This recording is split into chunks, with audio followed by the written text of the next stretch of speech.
Ağlama bala. Sənə tez-tez baş çəkəcəm. Ağlama, bəsdir. Ayıbdır bala. Maşallah yek oğlansam, uşaqlar da hamısı tay tutuşundu. Mən də tez-tez yanına gələcəm. Arxayın ol, qoymaram xiffət eləyəsən. Ağlama bala, ağlama. Bax, bir bax. Bax uşaqlara. Gör nə qəşəng oynayırlar.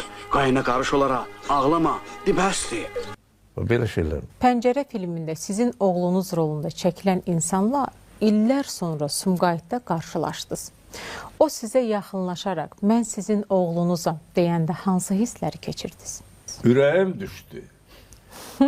Sumqayıtda sonra görüşdük. Deməli, AzTV-dən verilişdən çıxmışam. Hava da soyuqdur.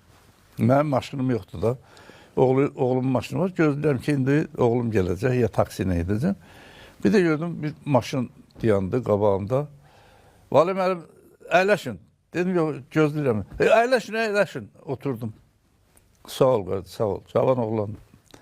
Elə biraz o dairəni dönmüşdük. Məni tanımadınız, deyirəm ki, yox. Mən sizin oğlunuzam, Ürəyim düşdü, dedim, dədə var, bunu xoş qədəm tapıb gətireyim. Ya kim yarda, bir yabır oldum, deyirəm.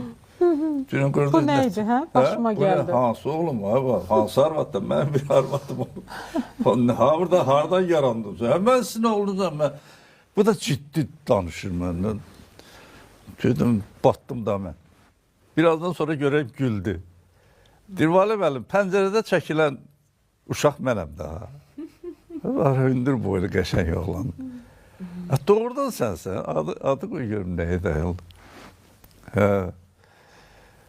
Təzədən bir də görüşmüşük. Deyirəm, sən məni öldürdün. Mən fikirləşirdim, evə getməyim, daha çıxmayayım. Eləncilik olur da elə şeylər.